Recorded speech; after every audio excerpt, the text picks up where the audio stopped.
Hello everyone, welcome to our YouTube channel.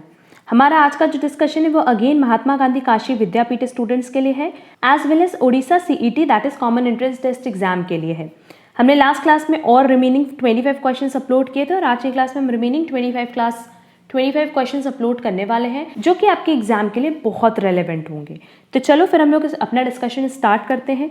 जब हमारे पास पहला क्वेश्चन है, अगर आपने इसकी पहले की दोनों क्लासेस कवर नहीं की है ना, तो हम आपको लिंक डिस्क्रिप्शन बॉक्स में प्रोवाइड कर देंगे, वहां से वो क्लासेस आप जरूर से कवर कर लेना।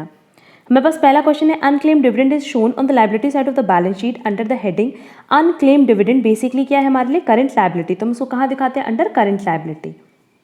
Next, the remuneration payable to a whole time director of the company should not exceed. अगर हम लोग होल टाइम डायरेक्टर की बात करें तो मैक्सिमम हम उनको कितना दे सकते हैं? नेट प्रॉफिट का 5%। Next, which of the following is required to be made under statutes. PL account भी बनाना जरूरी है as well as balance sheet भी। तो करेक्ट आंसर होगा C. Next, non convertible debentures refer to non convertible debentures. Basically जिसको आप convert नहीं कर सकते हो कैश में। क्लियर? तो ये क्या हो जाएगा? Owners capital, loan capital, short term debts और ऑल ऑफ दीज। बेसिकली किसी भी तरह का डिबेंचर हो वो किसके अंडर जाता है? Long term liabilities that is loan capital में।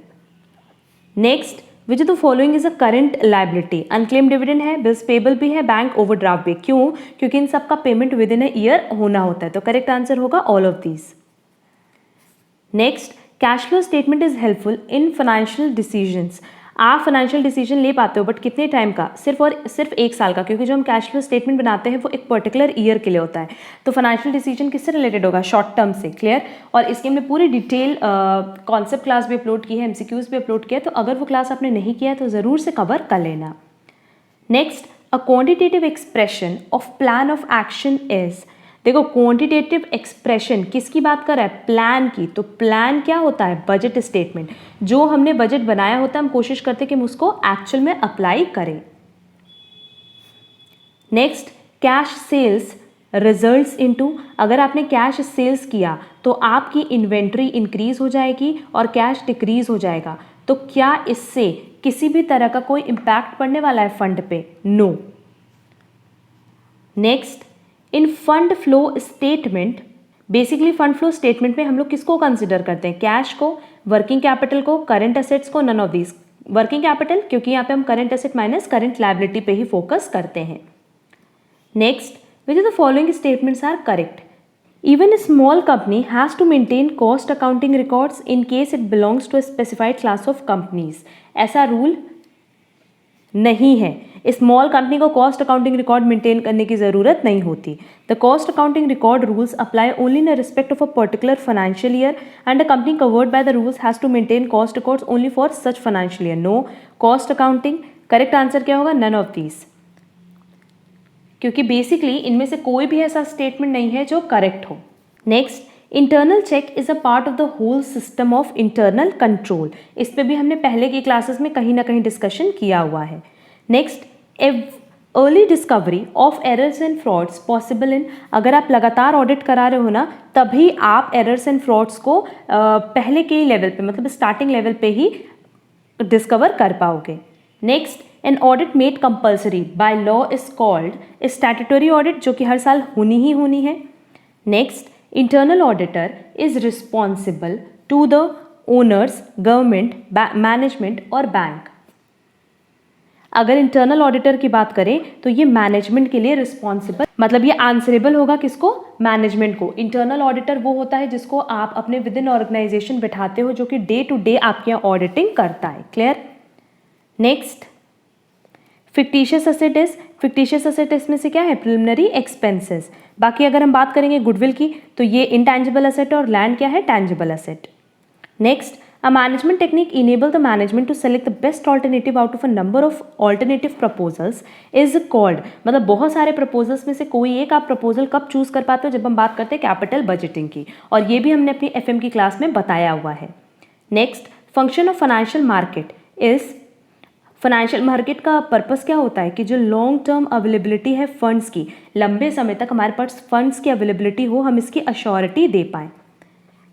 Next, main objective of financial management is no doubt wealth maximization, ये सब हमने अपनी एफएम की क्लास में बताया हुआ है।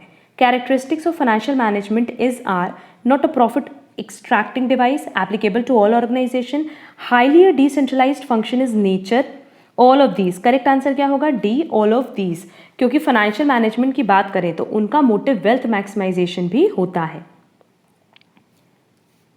Next, basic feature of an ideal financial plan is simplicity, rigidity, foresight और फ्लेक्सिबिलिटी। अब देखो फाइनेंशियल प्लान में सबसे इंपॉर्टेंट होता है रिजिडिटी, कि जब आप उसको जैसे चाहो चेंज कर सको। अदरवाइज क्या होगा ना कि आपको एक ही प्लान पे स्टिक करना होगा।